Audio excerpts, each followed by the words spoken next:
A pleasant morning, everyone. We are the Group 2, and our topic is all about writing poetry. And the subtopics are persona, enigma in poetry, imagery, theme and mood, review and figures of speech and other literary devices, paraphrasing sentences and lines in and to poems, modern poetry forms, and last, the poetry writing. Again, a pleasant morning, everyone. My name is Rosa Isala May Aropeniano, and the topic that I will going to discuss is all about persona/enigma in poetry. Okay, let's proceed. What is persona? Have you ever tried to make a particular impression upon people? Such as when giving a presentation or meeting new people? Perhaps you've tried to speak and act a little differently than you would if you weren't trying to make any impression. In other words, you might have used your voice, appearance, and body language to present a particular personality to people. This personality that you present to people is a kind of persona, pronounced persona. Persona is a Latin word for a type of mask that was worn by stage actors at the time, which represented their character. Nowadays, persona can refer to the characters in any dramatic or literary work. But it has another special meaning in literary studies, where it refers to the voice of a particular kind of character. The character who is also the narrator within a literary work written from the first-person point of view. Finally, in psychology, a persona is the mask, the personality that you present to the world, the role you play in public. Simply, a persona is a personality. The plural of persona is personae, pronounced personae. Examples of personae. Example 1. In terms of social or psychological personae, many politicians present the personae of being conscientious or caring and honest and responsible. They want to be seen as caring about the people they represent, whether this is true or not. Number 2. For another example, the persona I use in front of the child I babysit is different from the one I use in front of my school friends. Most people show a different persona when working done with friends. And example number 3, in terms of literary personae, T.S. Eliot is well known for the unique personae of the narrators of some of his poems, such as the persona of J. Alfred Prufrock, who narrates the poem, The Love Song of J. Alfred Prufrock. Another unique persona in the unnamed female narrator of Charles Perkins' Killman's story, The Yellow Wallpaper. There is a good reason that we use the special word persona. For these narrator characters, we only know them through their own words and thoughts. So, we only know the persona they are representing the reader, to the reader. And example number 4 is, and don't forget that the word is also used to refer to the characters in a dramatic production. The first character listed in the dramatis personae for Shakespeare's Hamlet is Claudius, the King of Denmark.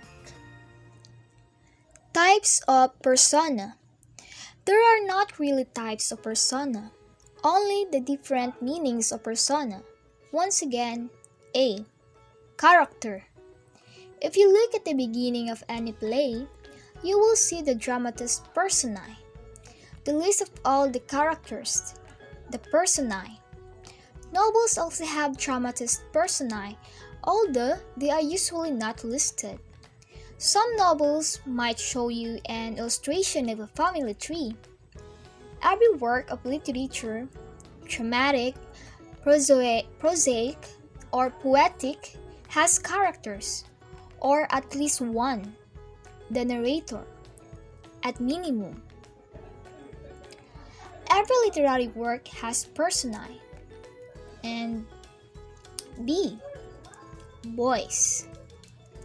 When an author writes a first-person narrator, he or she needs to adopt a particular voice, a verbal personality for the narrator.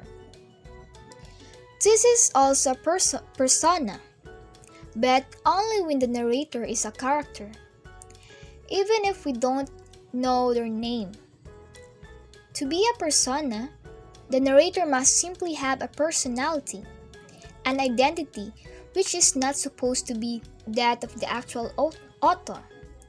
We don't use the word persona for the voice of the actual author. C. Public fake personality. When you go out in public, you dress a certain way, talk a certain way, act a certain way. All these behaviors change depending upon whom you meet and what impression you want to make on them. These personalities are your public personae. In addition, these are generic personae, personality types. We have specific ideas about how certain people should look and behave. A teacher should be like this. A doctor should be like this, and so on. These are also personae. The importance of using personae. The importance of using persona has been discussed since ancient times. Aristotle in the Poetics says that the poet should say very little in propria persona, in his own voice, as he is no imitator or poet when speaking from himself. What this means is that in works of fiction, prosaic, poetic, or dramatic, the author must put his own personality aside and become a character, the narrator. This is because every word you write should be part of the art of your creation. There is no place for your real self in a piece of fiction. You should use the role of the narrator to further entertain and enlighten the reader. Personae are also important because they are a part of how we interact with others in our lives. In front of your parents, you adopt one persona. In front of your friends, another. In front of your teachers, a third. These personas may be vastly different, or they may be similar, but they are all personas. Using personae in your writing is important because characters must have unique personae with different feelings and voices than you have. Otherwise, they would really all be you. Next is the examples of persona in literature. Examples of persona can be found in dramatic literature, poetry, and prose. Example number 1. Dramatic literature, plays. So, this is the list of dramatist personae for Shakespeare's Romeo and Juliet. So, here it is. And example number 2, poetry. In his poem, Annabelle, Edgar Allan Poe uses a persona to tell his story. Poe wrote the poem, but he is not the me who is speaking in it. That me is another character and another voice. So here it is. And And example number 3, prose. Tracy Chevalier writes historical fiction. These are fictional stories based upon historical events. In her novel, Girl with a Pearl Earring, Chevalier takes on the persona of a girl named Grete and writes the novel so that it seems as though Grete is narrating her own story. So, here's the example. And examples of persona in popular culture. Example number 1. Look at most social groups, especially in high school. They are defined in terms of stereotypes, which have personas associated with them. Here's a list you might recognize: jocks, goths, nerds, punks, rebels, drama queens, and hippies. The list goes on. Of course, people aren't really stereotypes. There are nerds that get bad grades and jocks who make art. But these stereotypes have personas associated with them that we all recognize and can even put on and off. And example number 2.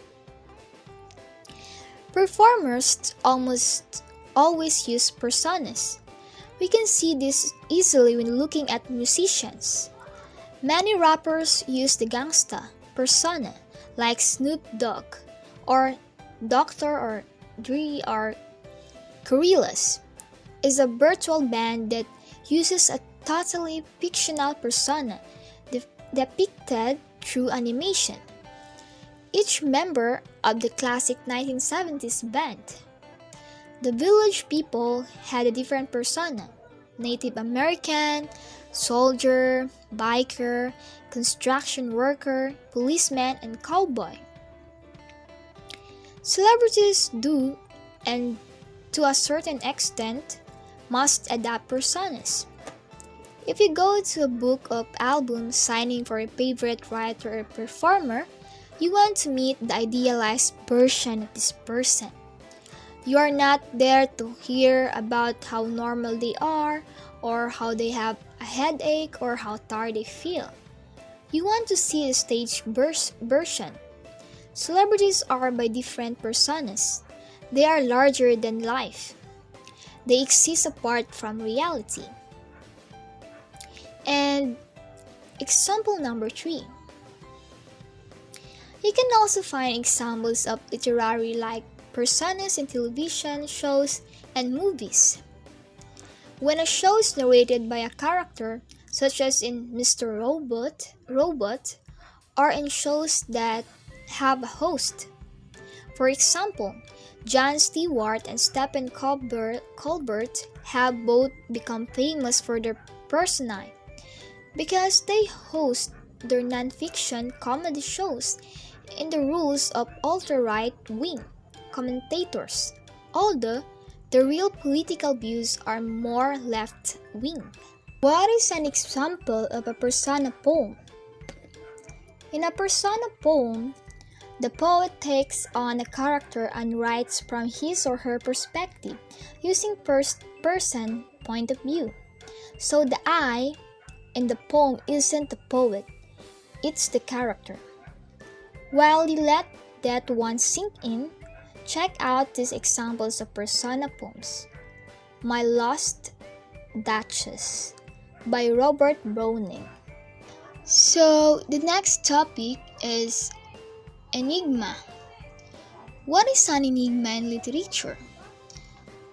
In the teaching of literary arts, what the ancient called grammar and rhetoric, enigma was defined as a deliberately obscure allegory, something between openness and hiddenness, between transparency and opacity.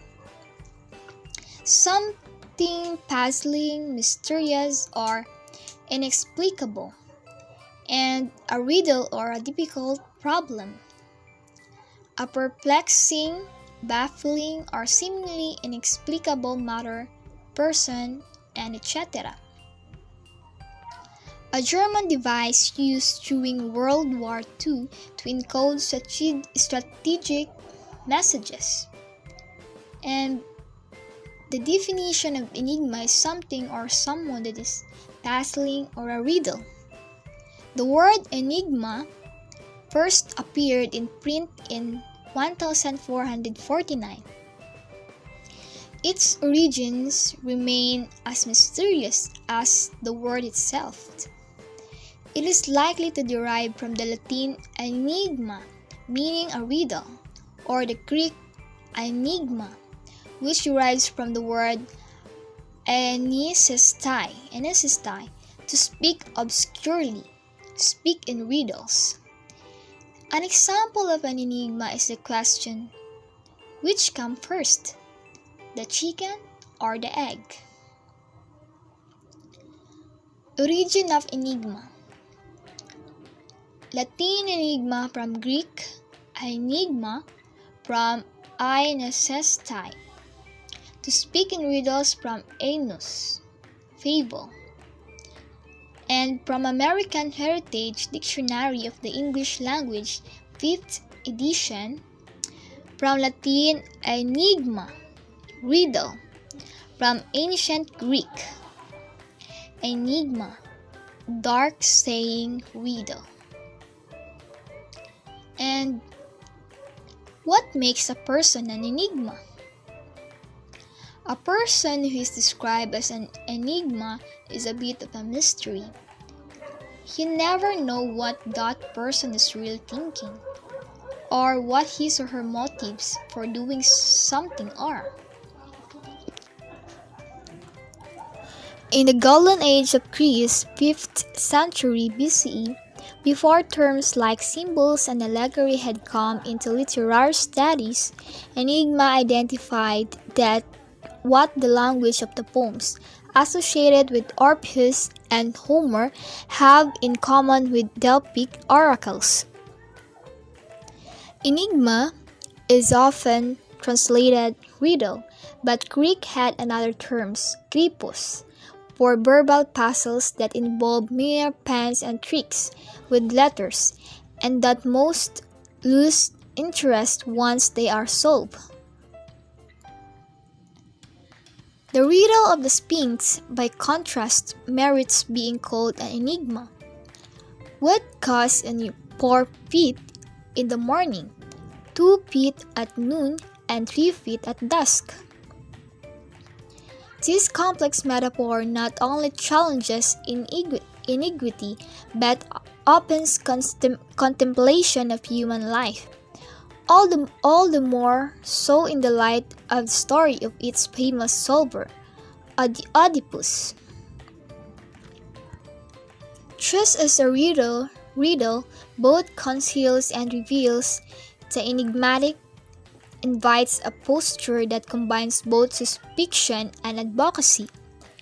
It welcomes new and strange voice into a play of reading whose truth is additive and symphonic, known by the complex harmonies and expanding communion that emerge. Famous enigma poems by famous poets. These are examples of famous enigma poems written by some of the greatest and most well-known modern and classical poets. So here it is. For Quartets 2 is Cuckoo by Eliot Thomas Stearns. An Enigma by Poe Edgar Allan. And Enigma by Moore Thomas. The Metamorphosis of Plants by von Gott Johann Wolfgang. And here are some examples of enigma quotations. 1 Corinthians 13 verse 12. For now we see only a reflection as in a mirror, then we shall see face to face.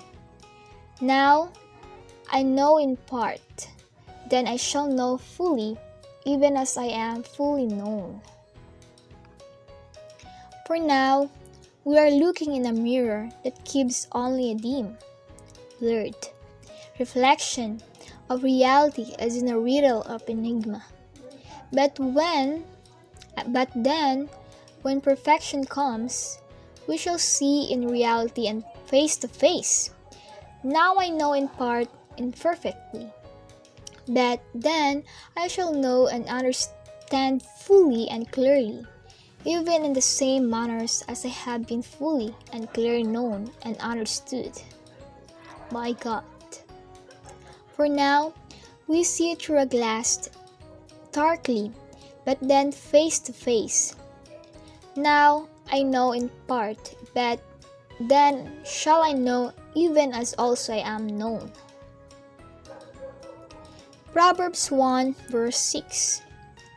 For understanding proverbs and parables, the saying and riddles of the wise, that people may understand a proverb and a figure of speech of an enigma with its interpretation, and the words of the wise under dark sayings of riddles. To understand a proverb and the interpretation, the words of the wise under dark sayings.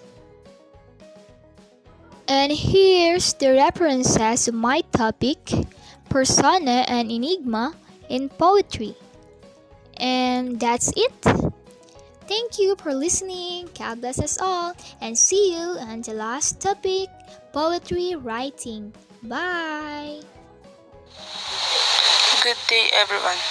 Today I will discuss about imagery. So what is imagery? It is the use of figurative language to evoke a sensory experience in the reader. Poetry. Imagery is a vivid and vibrant form of description that appeals to the reader's senses and imagination. Despite of what it's called imagery, it does not focus only on visual representations or mental images.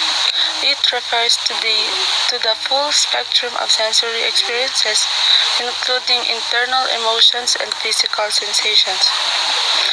Imagery allows the reader to clearly see, touch, taste, smell, and hear what is happening, and in some cases even empathize with the poet or their subject.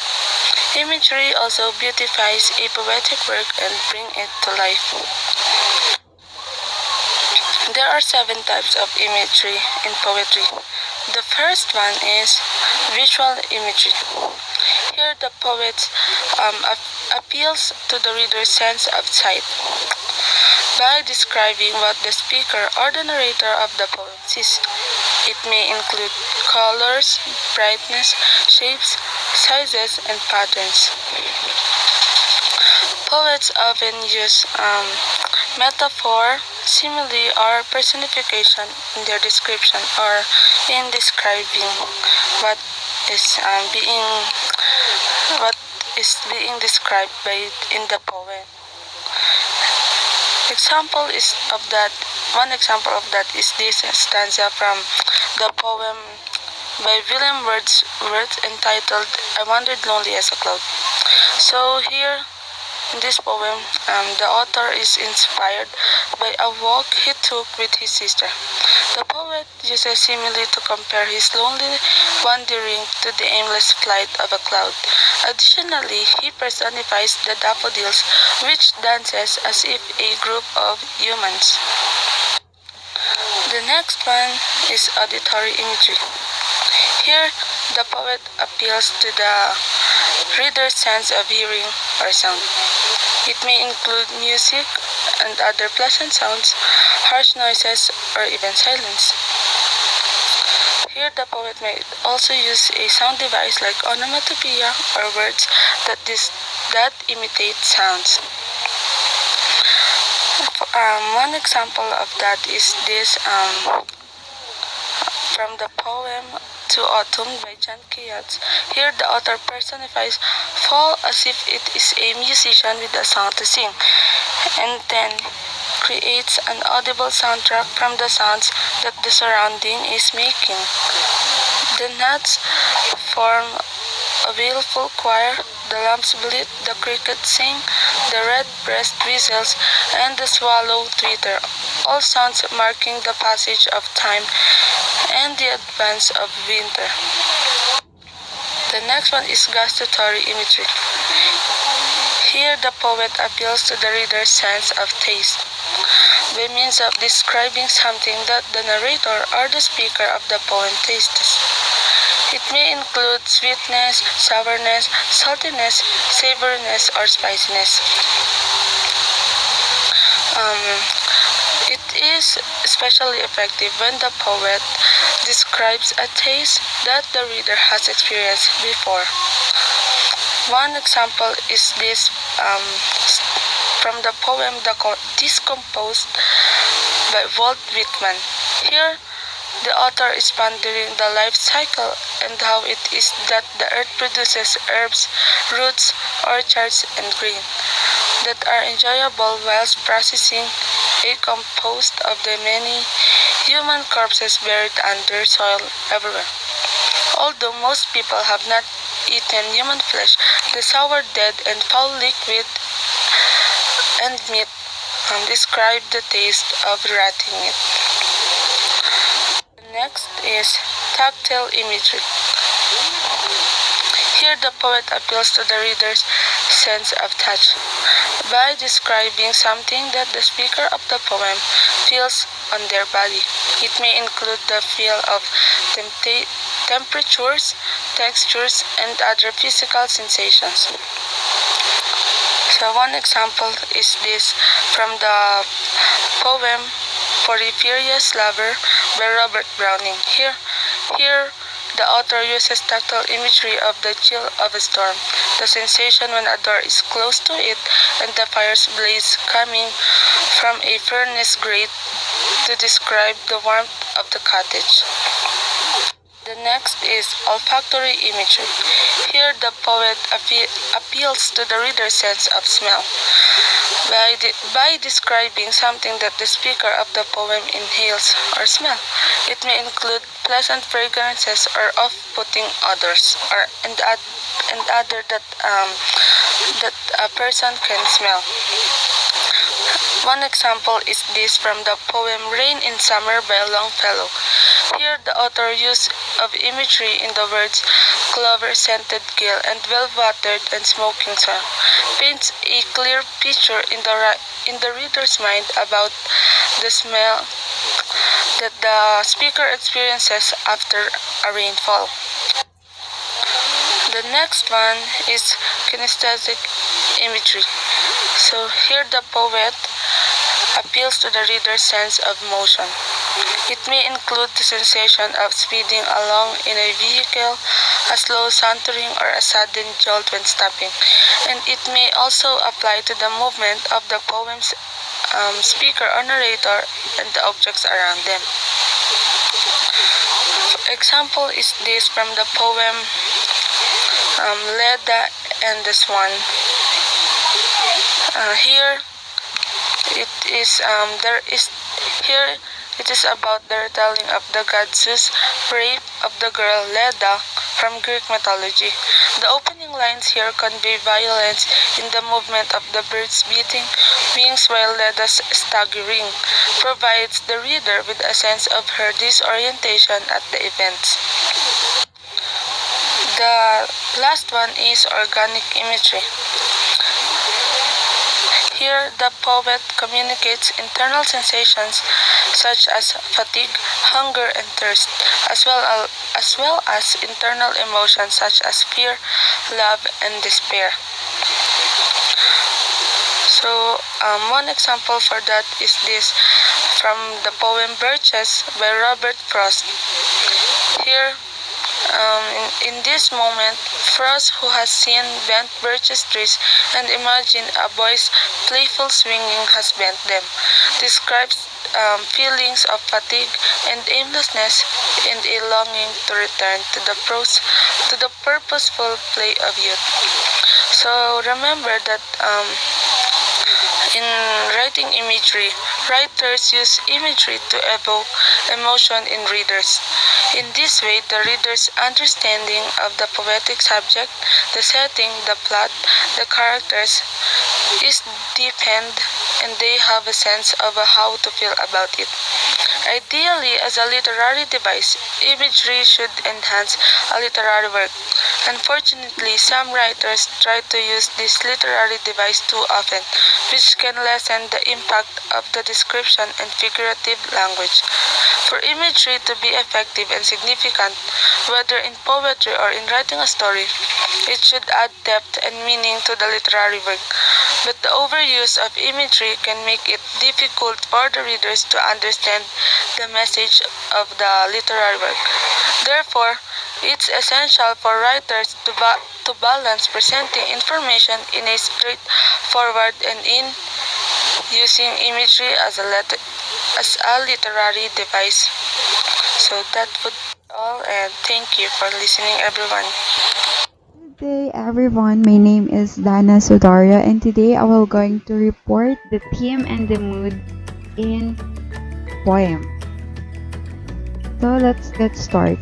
So what is theme? Theme is defined as the main idea or an underlying meaning of literary work which may be stated directly or indirectly. Theme is what the author teaches readers as an insightful statement about human nature, life, or the world. So for me, theme it is a life lesson to a poem. And it is also the main message that a poem is trying to convey about life. This means that theme is not just specific to the poem but could apply in life generally. Okay, so also it is an underlying meaning or a main idea of a piece of literature. It is also the guide of an author in creating a piece of poetry. Okay, so let us define the mood. So the mood of a piece of writing is its general atmosphere or emotional complexion. In short, the array of feelings the work evokes in the reader. Every aspect of piece of writing can influence its mood, from the setting and imagery to the author's word choice and tone. So, in short, that mood is also called the atmosphere of a piece of a poem. So, it is also a way that of poem that make us feel rather. Poets can push us in different direction through the word choices that they make in poem. It can be happy, broken, confused, heartbroken, hysterical, etc. So also one of the function of mood is that it evokes various emotional responses in reader and thus ensure their emotional attachment to the literary piece that they read. So let's discuss about the relationship of theme and mood. So the relationship between mood and theme is that a poem has the ability to evoke emotions, and this emotion creates a certain mood. The mood comes from the combination of different elements such as setting, tone, voice, and theme. The setting situates the poem in a particular time and place. Tone conveys the writer's attitude towards the subject of the poem. These attitudes may come from the writers or the narrators, in which case it is also the voice of the poem. Finally, theme is an overall meaning of the poem. So, what do I understand about this is that the mood will going to depend to the theme of the poetry. And also, in order to know the mood or the tone of the poem, we should define the theme. And in order to define the meaning of the theme, we will going to read that, or we will going to depend to the mood or the tone of the poem. Okay, so later on we will going to have an example regarding to this, but a shortly example for this is that, for example, the theme of the story is you only live once, so enjoy life to the fullest. So that is, for example, the theme of the story. So what should be the mood of that theme? It should be either happy or inspiring. So next, okay, so let's see. Let us define the theme and the mood of a poem. So here I have an example. It is created by one of the famous African writer, which is Langston Hughes. So this is one of his famous poem. I too. So I'm going to read it. I too sing America. I am the darker brother. They send me to eat in the kitchen when company comes, but I laugh and eat well and grow strong. Tomorrow I'll be at the table when company comes. Nobody dare say to me, eat in the kitchen. Then, besides, they'll see how beautiful I am to be ashamed.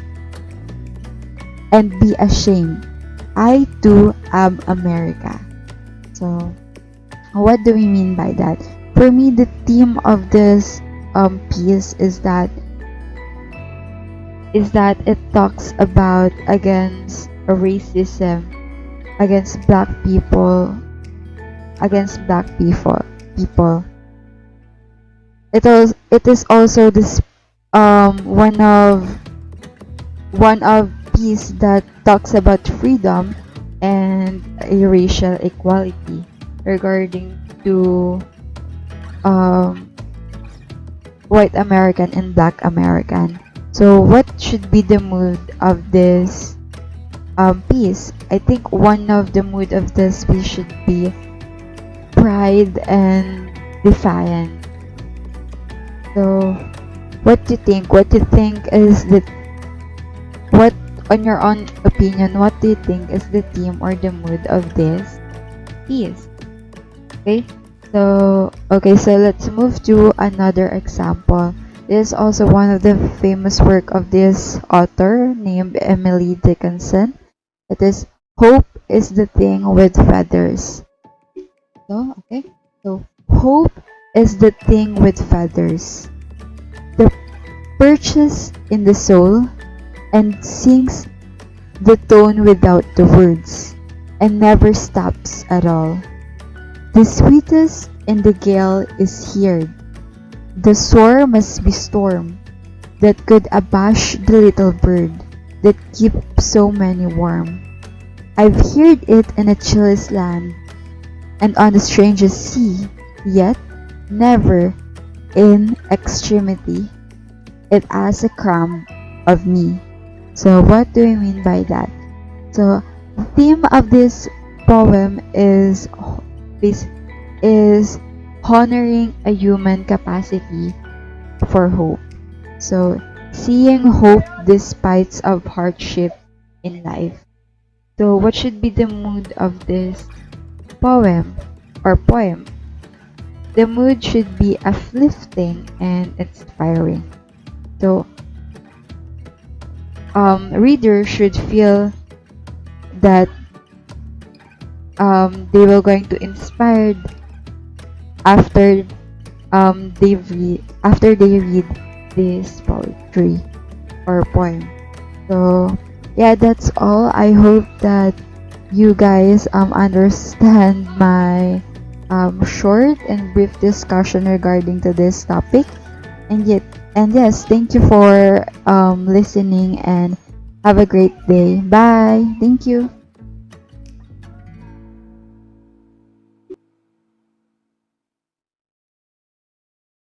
So, good morning guys. So, my topic is about literary devices. So, what they are used for and how they work.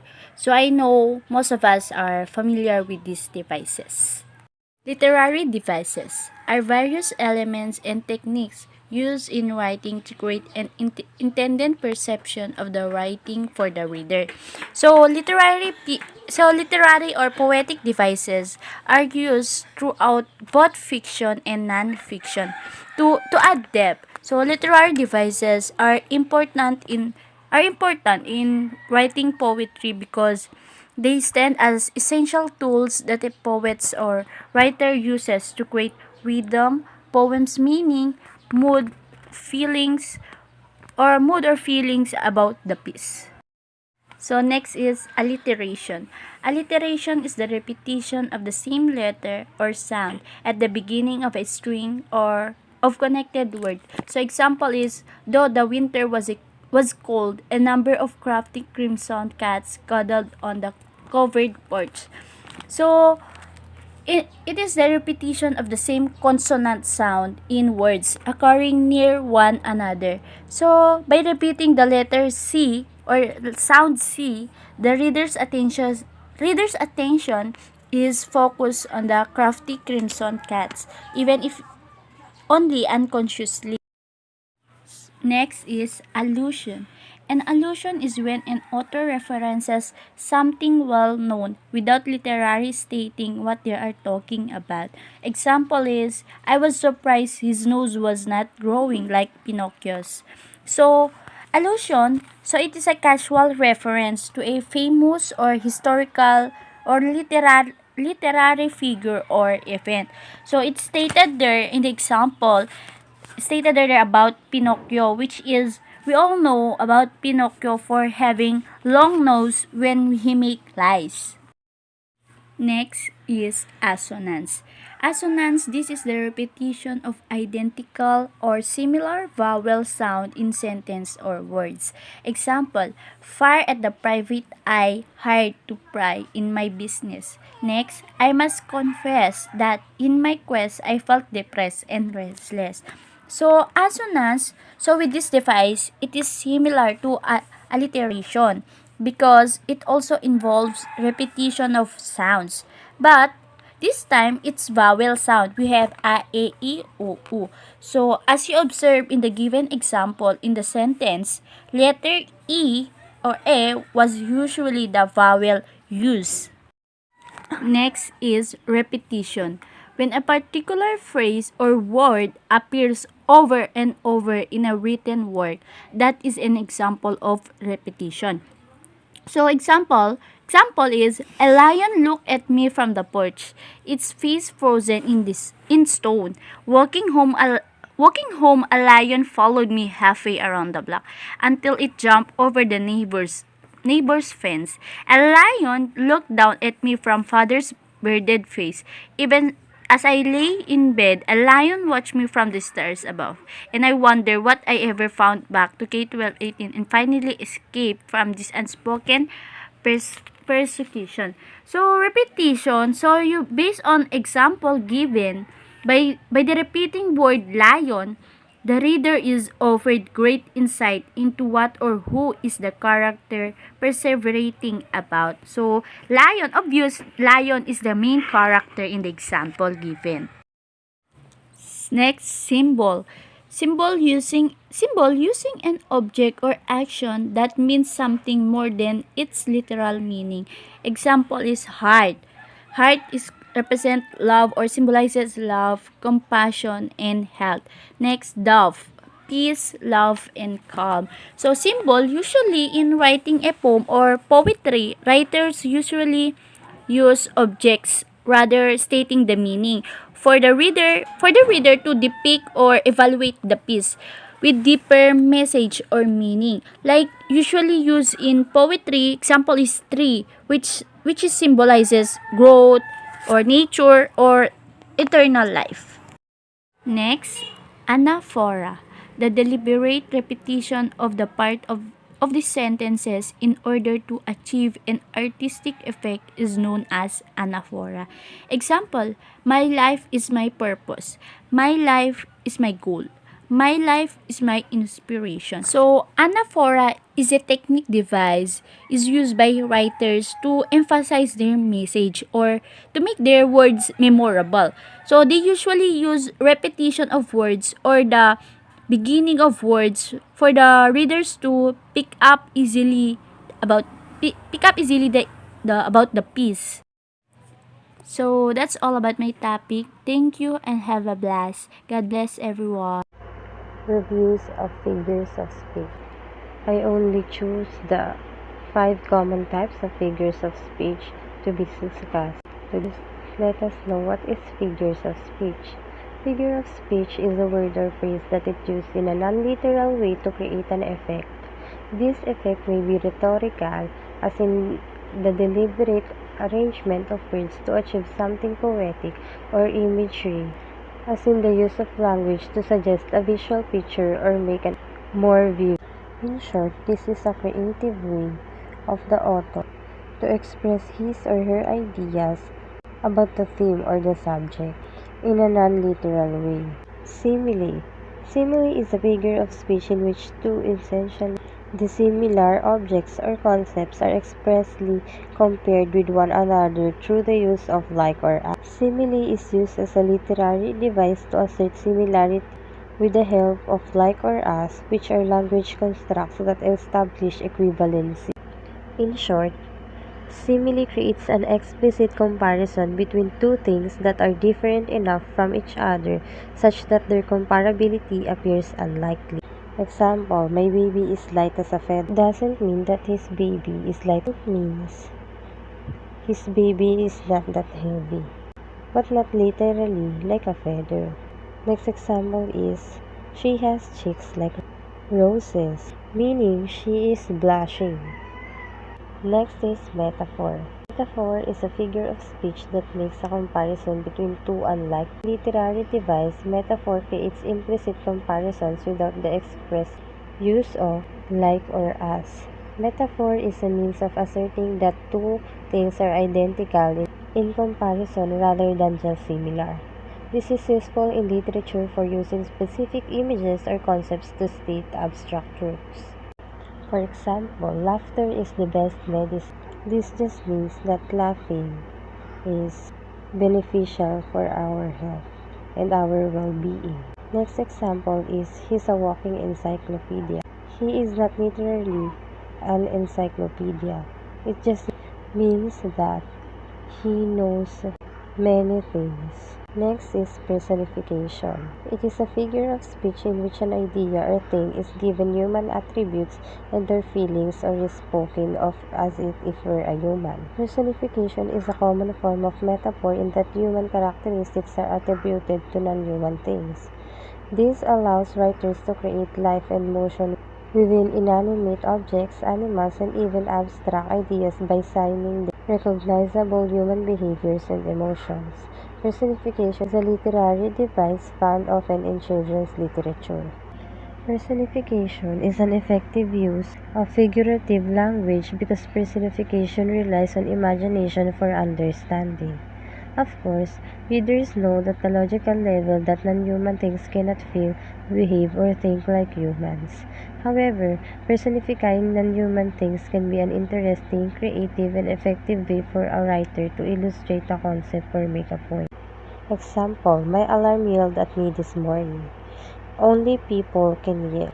This just means that his or her alarm woke him up in the morning. Next example is, my computer works very hard.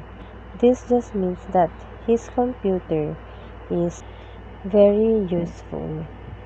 Hyperbole is a figure of speech and literary device that creates heightened effect through deliberate exaggeration.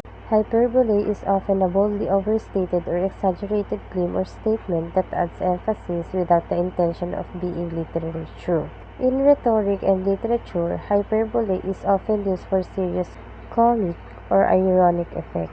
Exaggerated meaning it's like OA, describing things in an over or too much or impossible. Example, I love you to the moon and back. Where in fact, you cannot measure the love if it's up to the moon or up to the earth. This just means I love you so much. Example 2 is this suitcase weighs a ton. You can't measure or you didn't measure if the suitcase really weighs a ton. This means that the suitcase is very heavy. Next is understatement. An understatement is a figure of speech employed by writers or speakers to intentionally make a situation seem less important than it really is. This is the opposite of hyperbole. For example, he is not too thin. He used this sentence to describe an obese man. He used the word thin when in fact he is describing an obese man. Next example is, it rained a bit more than usual. He used this sentence to describe a very flooded area. So this is an example of an understatement. Literary devices serve a wide range of purposes in literature. I have here other examples that are commonly used in making a literary pieces. In addition, there are classification and determining a literary devices. We have literary techniques, which includes figurative language and literary elements. One of the examples of literary devices is allegory under figurative language. Allegory is a figure of speech where abstract ideas are described using characters, events, or other elements. That's more a fancy way of saying that instead of being literal with an idea, you use characters, events, or other elements in order to describe it in a way the reader can better understand. For example, one of the most famous works using allegory is George Orwell's Animal Farm. The story is about a group of farm animals who rise up and defeat humans, but the underlying story is about the Russian Revolution. Using an allegory is often telling a darker story in a way that's easier to understand and for readers to receive. Next is euphemism. We tend to think of euphemisms as sexual euphemisms, which how they're often used. However, euphemisms are actually any terms that refers to something impolite or unpleasant. We create phrases or other words in order to avoid using the actual term because they are impolite, rude, or indecent. Those alternatives are considered euphemism. For example, instead of saying before I die, you say before I go. Instead of saying have sex, you say do the dirty. We have now flashbacks. Flashbacks in literature are when the narrator goes back in time for a specific scene or chapter in order to give more context for the story. Oftentimes, we see flashbacks in books where the past greatly impacts the present or as a way to start off an interesting note. For example, in Harry Potter, whenever Harry gets to see a memory of the past from Dumbledore or even Snape. We also have colloquialism. Colloquialism is one way to increase the world building in every books. Colloquialisms are expressions, words, and phrases that are used in formal, everyday speech including slang. However, you can use this in two different ways. First, you can use this as slang in the real world, and second, you can even create your own books of colloquialism for the world, culture, and even writing dialogue. For example, be blue meaning to be sad, bugger off meaning go away. Let's have now diction. Diction is a literary device that's the choice of words or style used by the writer in order to convey their message. Basically, that's a fancy way of saying that diction is the way in which the author wants to write to a specific audience. For example, I remember her hair in particular because it wasn't flick. The word flick is a slang term used to describe a woman's hair. And the last will be foreshadowing. Foreshadowing is when the author places elements within the writing that gives clues about what will happen in the future of the story. These can often be small pieces that some readers might not pick up on the first read through. They might even look back and realize that certain elements were foreshadowing once they hit the climax or big plot twist was revealed. For example, in The Avengers, Tony Stark makes a comment about one of the ship's engineers playing a game called Galaga as they all get together for the first time. The objective of the game in real life is to defend Earth from alien invaders, which is what happens later in the movie.